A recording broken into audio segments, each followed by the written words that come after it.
The Simple Prayer by Marielle Kupferle. Several years ago, while I was talking with a loved friend and truth teacher, she mentioned that, when in need, she seldom asked God for anything specific. Instead, she often used the simple words, "God, I am trusting." My friend used these words when she studied, as she helped others out of difficulties, as she went about daily tasks and household duties, repeating the words either silently or aloud, with calmness and assurance. When I encountered a personal trial a short time later, the words returned to me with new emphasis and meaning. When I repeated them in a quiet but firm manner, the burden was lifted, and the problem solved. In other instances that followed, I again used this little prayer.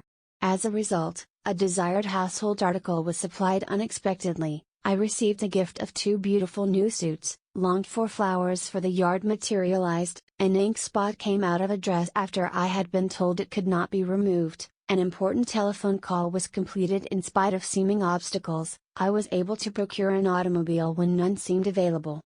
Perhaps you think that your problems are more complicated and involved than mine, that you cannot accomplish the desired miracle of healing or harmony or supply with such a small and simple prayer. No matter what your problem, no matter how great or small its size, God never fails. But we must turn to God in order to receive the blessings we desire. This is what the little prayer, "God, I am trusting," helps us do. It turns our thoughts and attention to the one who is the source of all our good, the creator of our being.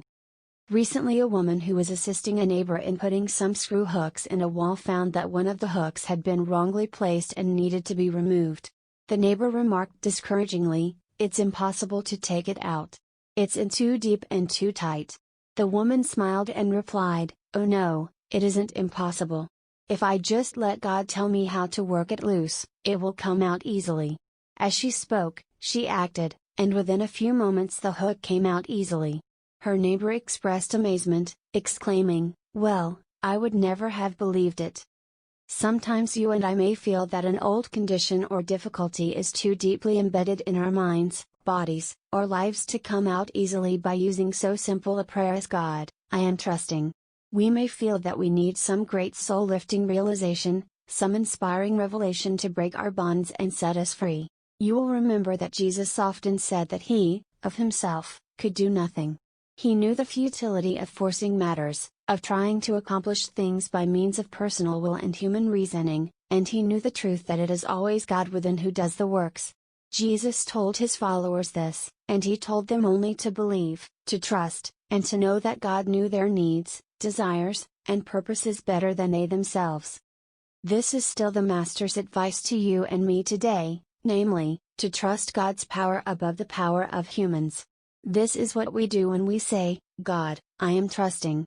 All the most poetic and beautifully worded prayers in the world cannot bring us any closer to God than our speaking this simple prayer directly from our hearts. When the Master raised Lazarus from the dead, His words were simple ones. He said, "Father, I thank Thee that Thou hast heard me." John 11:41. Is this much different from God, I am trusting? The Master's prayers were always simple ones, and ours should follow the pattern He set. The complexity of the problem did not alter Jesus' simplicity of manner, and it does not need to alter ours, for we are not to try to impress God, or anyone else, but only to come closer to a living awareness of the Divine Presence. This is just what the simple prayer accomplishes. Just as we loosen a screw by small but persistent turns, so we dislodge any negative belief from a place in our consciousness by small but persistent prayers that bring us consciously before God. Most of us rise above our difficulties through persistent, small prayers rather than a single soul-sweeping one. The turning of the moment is the important thing, and this turning of our attention to God, the all-powerful, indwelling, and ever-present God, is the way we find God and the solution to our problems. The more often we turn to God, the more often we are consciously with God, and the more we are consciously with God, the more like God we consciously become, manifesting perfection in mind, body and affairs. There is nothing so deeply embedded in your consciousness that it cannot be removed, whether it concerns a problem of health, wholeness, supply, or human relations. As you begin to say, "God, I am trusting," you strengthen your acquaintanceship with the Most High. You find God very near, even within you, as the faith of your heart, the guidance you desire, and the light of inspiration. This practice of speaking simple prayers does not mean that periods of silent prayer and meditation are not of great value and necessity, for no one can grow in spiritual stature and grace without such periods. But by constantly repeating a simple prayer such as God, I am trusting. Throughout the day, we form the habit of consciously taking God into every moment of our day. A truth teacher said, when you invest 100% of yourself in God, you will find the 100% returns you are looking for.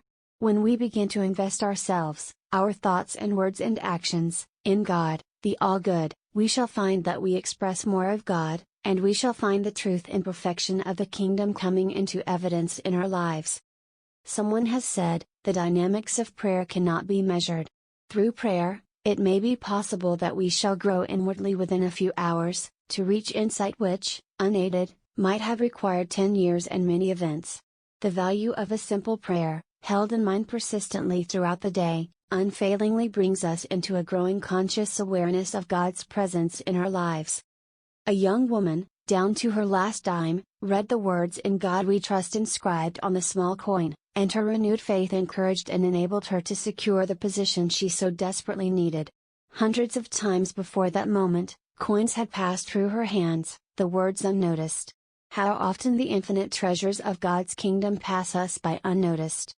It is in these treasures all about us that we find new and continual reasons to trust the giver of all good gifts, the one who keeps the stars in the heavens in divine order, the seasons and beauties of nature in continually joyous display. And yet, even if we have not noticed, if we have not remembered to trust, and if we have forgotten God's ever-present goodness, God has not forgotten us. God will never forget or forsake us. Turning and returning to God in the prayer, "God, I am trusting," reminds us of this truth, the truth that we are God's beloved children and heirs, the truth that God's power is unfailing, available to us whenever we are willing to become aware of it in our lives. Begin, therefore, beloved friend, to trust the all-wise One who created you and will forever sustain you, for blessed is the man who trusts in the Lord. Whose trust is in the Lord. He is like a tree planted by water, that sends out its roots by the stream, and does not fear when heat comes, for its leaves remain green, and is not anxious in the year of drought, for it does not cease to bear fruit. Jeremiah 17:7-8.